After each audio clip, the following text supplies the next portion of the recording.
मुझे तो बहुत ही ज़्यादा शॉकिंग लगता है कि जब मारुति सुजुकी ने एक बॉर्न इलेक्ट्रिक गाड़ी बनाई थी तो आखिर उसमें इतनी सारी कमियां कैसे हो सकती हैं। और मैं आपको लिख के देता हूं कि अगर ये गाड़ी की सेल्स फिगर कम रहे या कॉम्पिटिटर से ये गाड़ी कंपीट नहीं कर पाई तो उसके मेन रीजंस यही होने वाले हैं।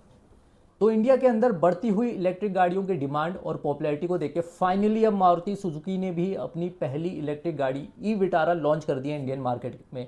और मैं पिछले 1 महीने से 2 बार गाड़ी को चला के देख चुका हूँ और मल्टीपल टाइम शोरूम में घंटों के लिए जाके गाड़ी के अंदर उसकी प्रैक्टिकलिटी फीचर्स वगैरह सारी चीज़ों को समझ चुका हूँ। और ये सारी डिटेल्स आज मैं आपको ई विटारा के रिव्यू के फॉर्म में बताने वाला हूँ।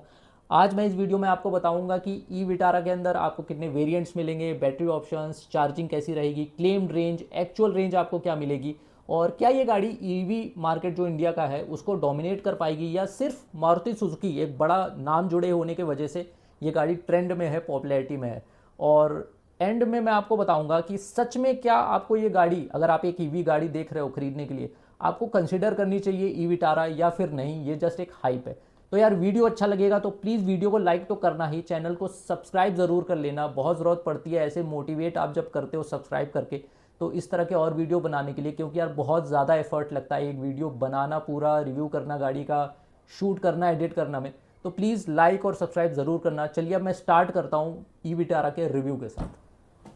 तो देखिए सबसे पहले मैं लुक्स एंड डिज़ाइन की बात करता हूँ। इस पर मैं बहुत ज़्यादा जो है एक्सप्लेन नहीं करूँगा क्योंकि लुक्स एंड डिज़ाइन सबकी पर्सनल चॉइस होती है, किसी को कोई डिज़ाइन पसंद आता है तो किसी को नहीं पसंद आता है। बट ओवरऑल मैं अपना एक्सपीरियंस बताऊँ, मुझे डिज़ाइन गाड़ी का ओवरऑल काफ़ी ठीक ठाक लगा, अच्छा खासा लगा। गाड़ी बाहर से देखने में एक एसयूवी जैसा लुक देती है, स्पेशली फ्रंट से थोड़ी ज़्यादा बड़ी दिखती है, बट साइड एंगल और पीछे से तो देखने में फ्रॉन्क्स साइज़ की ही लगती है। कहीं ना कहीं गाड़ी ओवरऑल फ्रॉन्क्स और ब्रेजा की बीच की फील होती है, बहुत ज़्यादा बड़ी एसयूवी भी नहीं लगती। बट हाँ, गाड़ी के अंदर बाहर डिज़ाइन लुक्स वगैरह में किसी तरह की कोई प्रॉब्लम नहीं है, बहुत अच्छा लुक दिया गया है, प्रीमियम एसयूवी जैसी लुक देती है गाड़ी। और क्योंकि ये ईवी है तो इसलिए थोड़ा सा डिज़ाइन एलिमेंट्स अलग रखे गए हैं, बट इतने भी अलग नहीं किए हैं कि किसी को गाड़ी अटपटी लगने लगे या किसी को डिज़ाइन या लुक समझ में ही ना आए कि भाई ये कैसा डिज़ाइन दे दिया। तो ओवरऑल लुक एंड डिज़ाइन के मामले में गाड़ी प्रोपोर्शनेट लगती है, काफ़ी अच्छी लगती है। अब बात अगर मैं करूँ गाड़ी के वेरिएंट्स, बैटरी, प्राइस और रेंज कितना देगी गाड़ी, तो इसके ऊपर तो देखिए यहाँ पे टोटल आपको 3 वेरिएंट मिलते हैं। सबसे बेस वेरिएंट जो है वो है डेल्टा, उसके ऊपर आता है जेटा, और जो टॉप वेरिएंट मिलता है वो है अल्फा। अब देखिए गाड़ी के अंदर बैटरी ऑप्शंस की बात करूँ तो 2 बैटरी ऑप्शंस आपको यहाँ पे मिल जाते हैं। एक बैटरी ऑप्शन है 49 किलोवाट आवर वाला, जिसकी ARAI क्लेम्ड रेंज है 440 किलोमीटर की। जो बड़ा बैटरी पैक है वो है 61 किलोवाट आवर का, उसकी ARAI क्लेम्ड रेंज है 543 किलोमीटर्स की। वैसे ये ARAI क्लेम्ड रेंज है, एक्चुअल रेंज क्या नहीं है, एक्चुअल रेंज क्या रहेगी वो मैं वीडियो में आपको आगे बताऊंगा। अब बात करते हैं चार्जिंग के ऊपर। तो देखिए जो DC चार्जर रहता है ना, फास्ट चार्जर, उससे तो गाड़ी जो है 10 to 80% सिर्फ 45 मिनट में हो जाएगी चार्ज। लेकिन जो आपके घर पे AC चार्जर लगा होता है 7.4 किलोवाट वाला, उससे 61 किलोवाट आवर वाली बैटरी जो है 10 to 100% होने में 9 घंटे का समय लेगी, और जो 49 किलोवाट वाली बैटरी है वो लगभग आपका 10 to 100% हो जाएगी सिर्फ 6.5 से 7 घंटे के अंदर। अब सबसे इंपॉर्टेंट चीज़ कि आखिर प्राइस क्या रहेगी, तो देखिए जो सबसे बेस वेरिएंट है डेल्टा, वो ऑन रोड आपको समथिंग 17 लाख रुपीज़ के अराउंड पड़ेगा, और जो सबसे टॉप मॉडल अल्फा है वो आपको 21.5 लाख के आसपास पड़ेगा। वैसे देखिए अब अगर फीचर्स की बात मैं करूं तो देखिए कोई एक दो फीचर कॉम्पिटिटर से इसके आपको कम ज़्यादा लग सकते हैं गाड़ी के अंदर, बट ओवरऑल आप देखो तो काफ़ी अच्छी खासी फीचर लोडेड गाड़ी है। जैसे मैं आपको बताऊं जो बेस वेरिएंट है डेल्टा, वहाँ से ही आपको बहुत सारे फीचर्स स्टैंडर्ड मिल जाएंगे, जैसे कि automatic climate control, 7 airbags, 10 inch infotainment screen जिसमें आपको wireless Android Auto, Apple CarPlay मिलेगा, रियर कैमरा मिल जाता है, rear parking sensor, front parking sensor, electric parking brakes, tyre pressure monitoring system, 10 inch fully digital instrument cluster screen for driver. इसके बाद आपको Suzuki connect के फीचर्स भी base variant से ही मिल जाते हैं, जहाँ पे आप गाड़ी को स्टार्ट स्टॉप करना, AC ऑन ऑफ करना, लॉक अनलॉक करना, जियो फेंसिंग या फिर उसकी लाइव लोकेशन और बहुत सारी चीज़ें इसके अंदर मिलती हैं। तो बेस वेरिएंट से ही आपको एक अच्छे खासे फीचर्स गाड़ी के अंदर मिल जाते हैं। और बात करें अगर टॉप मॉडल अल्फा की, तो यहाँ पे आपको एडिशनल फीचर्स मिलते हैं, जैसे कि 360 डिग्री कैमरा मिल जाता है, हेड्स अप डिस्प्ले मिल जाएगा, 10 वे इलेक्ट्रिकली एडजस्टेबल ड्राइवर सीट मिल जाएगी आपको, फ्रंट की दोनों सीट्स जो हैं वो वेंटिलेटेड मिल जाएंगी, इन्फिनिटी के सब वूफर और आपको जो है स्पीकर्स मिल जाएंगे टॉप मॉडल के अंदर। इसके अलावा आपको टॉप मॉडल में एक और एडिशनल चीज़ मिलेगी जो है कि एडास लेवल 2। अब इसके अंदर आपको automatic emergency breaking, adaptive cruise control, lane departure, lane keep assist, blind spot monitoring, front collision warning जैसे बहुत सारे फीचर्स मिल जाएंगे एडास लेवल 2 में। बट ये एडास लेवल 2 आपको सिर्फ और सिर्फ टॉप मॉडल अल्फा के अंदर ही मिलेगा। तो आप देखो तो गाड़ी अच्छी खासी फीचर लोडेड है, आपको कोई ऐसी बहुत कमी फील हो कि यार ये फीचर नहीं मिला, वो फीचर नहीं मिला, ऐसा तो होगा नहीं मुझे जहाँ तक लगता है। और एक चीज़ जो थोड़ी निराशाजनक है वो ये है कि गाड़ी के अंदर किसी भी तरह का सनरूफ नहीं आता। एक छोटा ग्लास दिया गया है, मून रूफ बोलते हैं उसे, वो ओपन नहीं होता है, जस्ट एक लाइट अंदर आ सकती है, बाहर का व्यू इंजॉय कर सकते हो। वैसे बहुत सारी गाड़ियों में उस तरह का आता है, ऐसा नहीं कि ये कोई पहली गाड़ी है जिसमें इस तरह का फंक्शन दिया गया है। तो अब अगर मैं बात करूं गाड़ी के कंफर्ट, स्पेस और प्रैक्टिकलिटी के बारे में, तो देखिए पहले मैं बात करता हूं फ्रंट सीट्स की। फ्रंट सीट्स काफ़ी ज़्यादा स्पेशियस, कंफर्टेबल है।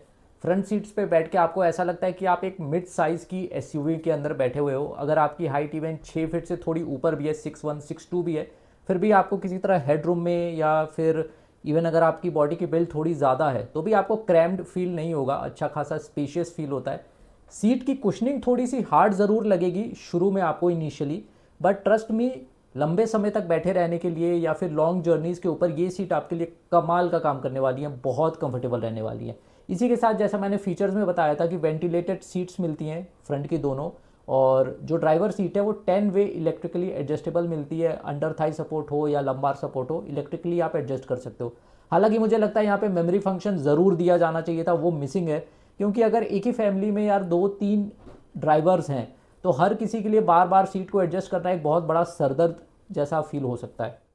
अब बात करूं अगर मैं गाड़ी के रियर सीट के बारे में, तो यार मुझे तो बहुत ज़्यादा निराशा हुई है इस गाड़ी के रियर सीट से। मैं बताऊंगा क्यों, लेकिन उससे पहले कुछ जो छोटे मोटे पॉजिटिव्स हैं वो बता देता हूं आपको।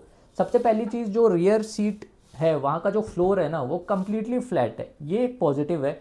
दूसरी बात, एक और चीज़ की जो नी रूम है वो भी डिसेंट है, ऐसा नहीं बोलूँगा बहुत अच्छा है, बट अगर आपकी हाइट 6 फीट से ऊपर नहीं है तो फिर आपको किसी तरह की कोई प्रॉब्लम लेग रूम को या नी रूम को लेके नहीं होने वाली है। एक और स्टैंड आउट फीचर मैं बता दूं आपको, गाड़ी की जो रियर सीट है, सेकंड रो सीट है, उनको आप आगे पीछे स्लाइड कर सकते हो, एडजस्ट कर सकते हो। इसी के साथ जो रिक्लाइन एंगल है ना वो भी थोड़ा बहुत एडजस्ट करने का ऑप्शन आता है। हालांकि वो एडजस्ट करने का ऑप्शन क्यों है ना, मैं बताता हूँ आपको थोड़ी देर में। इसी के साथ मैं आपको बताऊं तो गाड़ी के अंदर रियर सीट पे आपको सेंटर आर्मरेस्ट मिल जाता है, कप होल्डर्स मिल जाते हैं उसके अंदर, रियर एसी वेंट्स मिल जाते हैं, रियर एसी वेंट्स के नीचे आपको चार्जिंग पोर्ट वगैरह मिल जाते हैं आपके मोबाइल के लिए। अब बात आती है निगेटिव क्या है रियर सीट के ऊपर। तो देखिए सबसे पहली चीज़ जो मुझे निगेटिव लगती है वो ये है कि हेडरूम की कमी फील होती है। अगर आपकी हाइट 5'10" तक है या उससे कम है फिर तो ठीक है, बट 5'10" से ज़्यादा हाइट है तो आपको हेडरूम की कमी ज़रूर फील होगी। मेरी हाइट 5 फीट 7 इंच है और मेरे बैठने के बाद जस्ट आप ये समझ लो कि इतनी सी 2.5 इंच के आसपास की जगह बच रही थी। मतलब अगर कोई 6 फीट का बैठ रहा है तो आप ये समझ जाओ कि उसका तो या तो हेयर्स पूरे रब करने लगेंगे या तो हो सकता है उसका सर ऑलमोस्ट रूफ को टच करने लग जाए।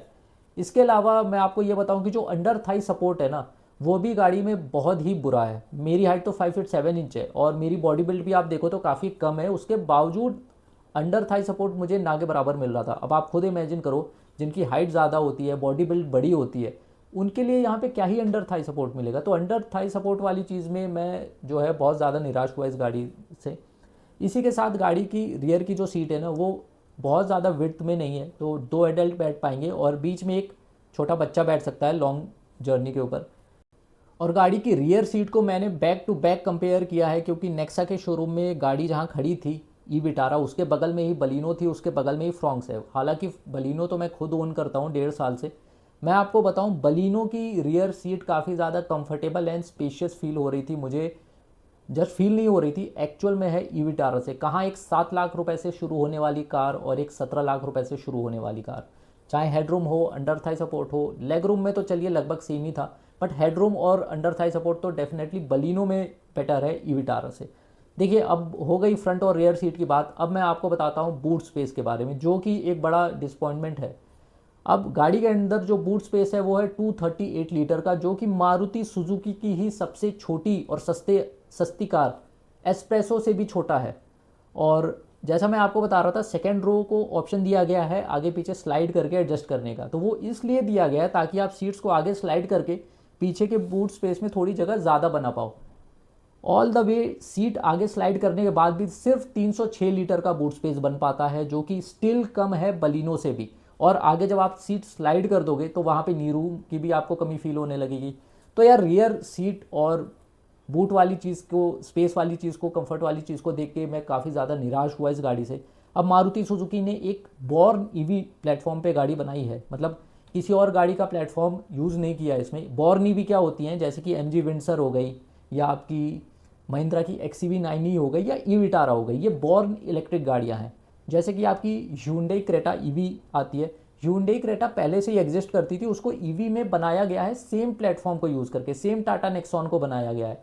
बट ई विटारा जैसी गाड़ी बॉर्न इलेक्ट्रिक है। ऐसी गाड़ियों में क्या होता है, स्पेस मैनेजमेंट वगैरह और बेटर वे में हो पाता है, वो भी मारुति सुजुकी जैसी कंपनी जो प्रैक्टिकलिटी स्पेस मैनेजमेंट में बहुत अच्छा काम करती है, उसने इस बार इतना अच्छा काम नहीं किया है। और मेरे हिसाब से ये एक बहुत बड़ा निगेटिव है, और ये चीज़ बहुत ज़्यादा इफेक्ट करेगी गाड़ी के सेल्स फिगर को, क्योंकि जिनको भी फैमिली वाले लोग हो गए या फिर लॉन्ग ट्रिप पे जाना है, बूट स्पेस ज़्यादा लगता है, वो लोग डेफिनेटली डिसपॉइंट हो जाएंगे इस पॉइंट की वजह से।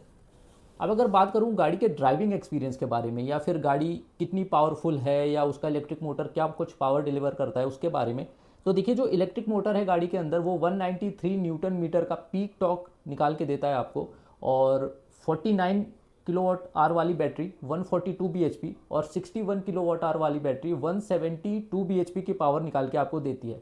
ये तो देखिए एक नंबर्स थे, फिगर्स की बात थी। अब अगर मैं सिंपली बताऊं तो गाड़ी चलाने में अच्छी खासी पावरफुल है। मुझे नहीं लगता कि किसी को भी इस गाड़ी में पावर से रिलेटेड कोई कमी फील होगी। आप चाहे सिटी में चलो, चाहे आप हाईवे एक्सप्रेसवे पे हाई स्पीड के अंदर क्रूज़ करना हो, सामने वाली गाड़ी को आपको ओवरटेक करना हो, गाड़ी में 4-5 लोग बैठा के सामान भर के बूट में गाड़ी को चलाना हो, तो भी गाड़ी के अंदर मुझे नहीं लगता किसी तरह की कोई पावर की कमी किसी को भी फील होनी चाहिए। बाकी गाड़ी के अंदर मोड्स भी आते हैं, इको, सिटी, स्पोर्ट्स।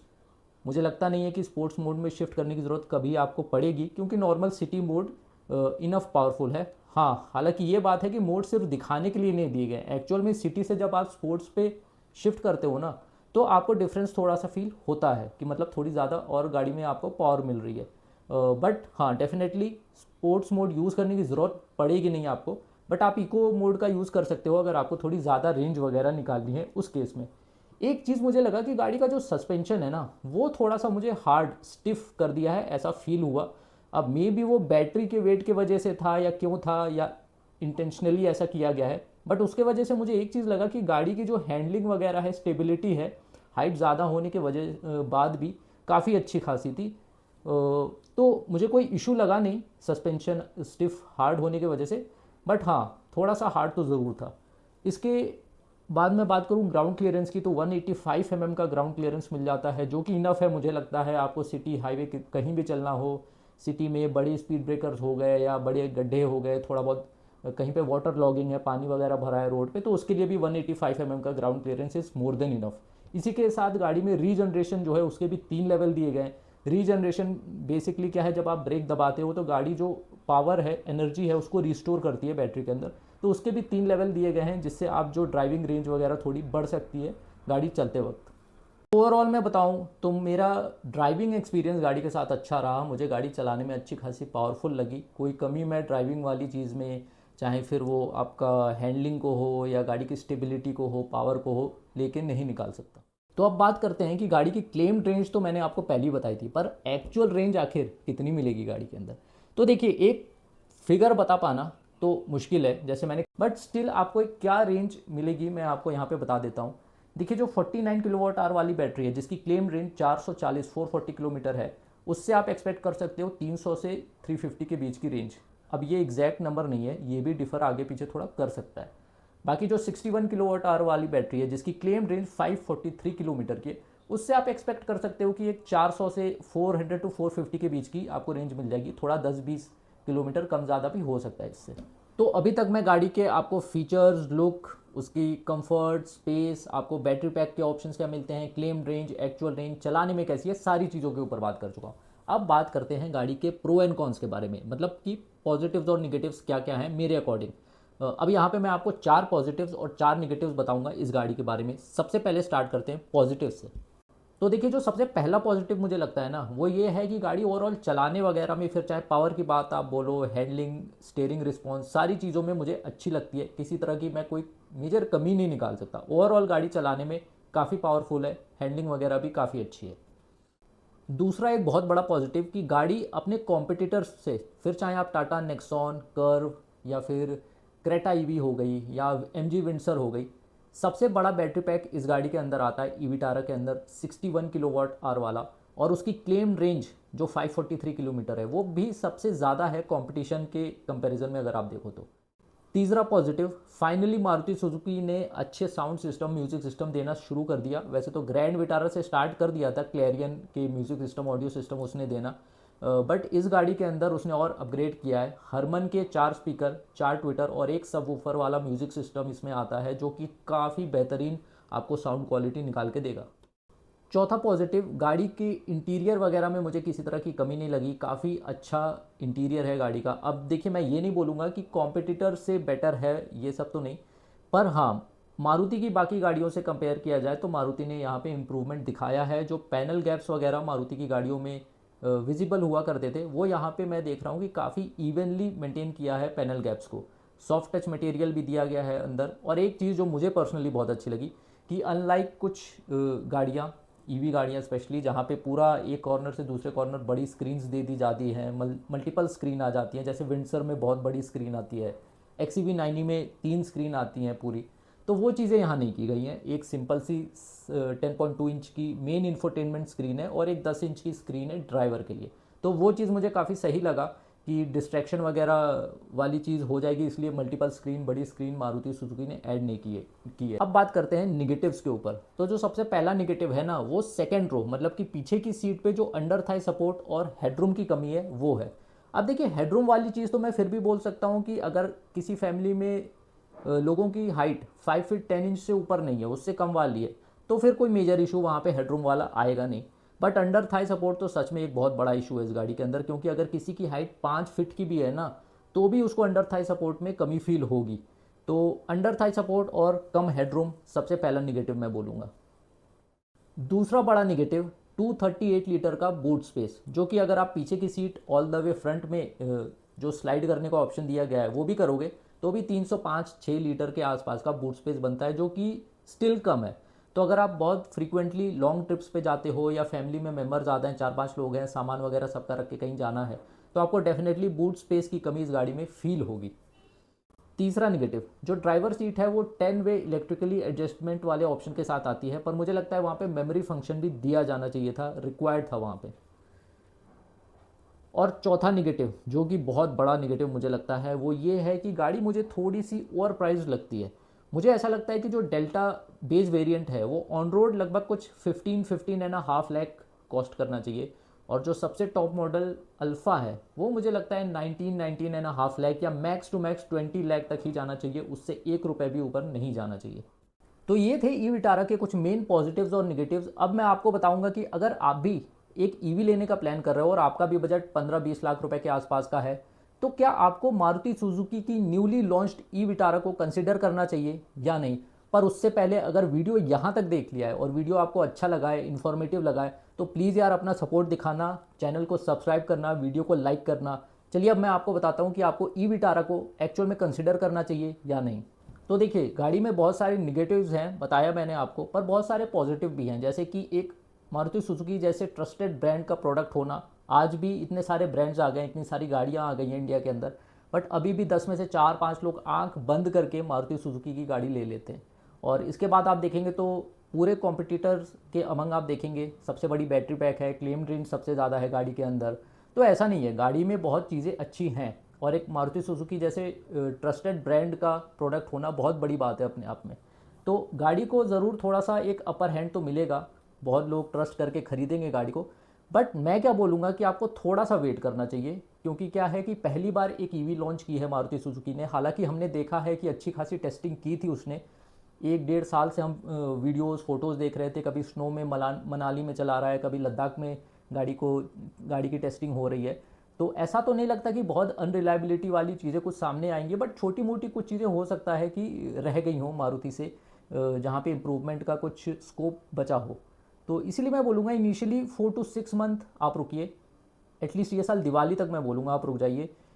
दूसरी चीज़ क्या होगी, कुछ इम्प्रूवमेंट वगैरह तो होंगी ही। अगर गाड़ी ने सपोज़ ऐसा हुआ कि बहुत अच्छा नहीं किया सेल्स के अंदर और कॉम्पिटिटर्स के अंदर लेट आने की वजह से या किसी और रीज़न की वजह से इतनी अच्छी सेल्स नहीं हो पाई इस प्रोडक्ट की, तो क्या हो सकता है कि आपको मारुति सुजुकी एक हैवी डिस्काउंट हो सकता है यहाँ पे इस गाड़ी पे देने लग जाए, 1-1.5 लाख 2 लाख 2.5 लाख जो भी देगा, बट एक डिस्काउंट देने लगेगा, ये तो श्योर है।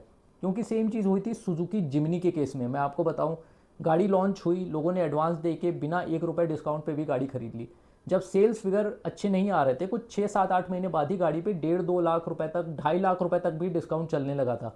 अभी भी आप जाओगे तो 1-1.5 लाख 2 लाख रुपए का डिस्काउंट जिमनी पे हर टाइम चलता ही रहता है। तो ऐसे में बहुत दुख हुआ था लोगों को जिन्होंने पूरा पैसा दे के लिया था और 8 महीने 1 साल बाद ही गाड़ी के ऊपर जो है 2-2.5 लाख का डिस्काउंट चल रहा था। तो ऐसा ना हो, इसलिए आप क्या करो मैं बता रहा हूँ, 4 से 6 महीने रुको, इस साल दिवाली तक रुको। जो इम्प्रूवमेंट गाड़ी में छोटी मोटी रहेंगी वो भी हो जाएंगी, और उसके बाद एक अगर सेल्स फिगर में गाड़ी ने अच्छा नहीं किया तो उसका फ़ायदा आपको मिलेगा। आपको अच्छा खासा 2-2.5 लाख रुपए 1.5 लाख रुपए जो भी होगा, लेकिन डिस्काउंट मिल जाएगा। तो बहुत मैटर करते हैं इतने पैसे। बाकी तो गाड़ी ओवरऑल मुझे काफ़ी अच्छी लगी है। देखते हैं आगे सेल्स फिगर हमें क्या शो करते हैं, या फिर कोई प्रॉब्लम वगैरह इश्यूज़ जो है वो दिखते हैं गाड़ी के अंदर या नहीं। अगर वीडियो अच्छा लगा है तो प्लीज़ वीडियो को लाइक करो, चैनल को सब्सक्राइब करो, सपोर्ट करो, और कमेंट में बताओ कि आपको क्या लगता है कि ई विटारा ईवी मार्केट को रूल कर पाएगी या डोमिनेट कर पाएगी अपने कॉम्पिटिटर्स को या नहीं। और आपको और किस तरह के वीडियो देखने हैं किसी पर्टिकुलर टॉपिक के ऊपर या कार के ऊपर, तो वो भी कमेंट करके बताओ, मैं वो वीडियो भी ज़रूर बनाऊंगा आपके लिए।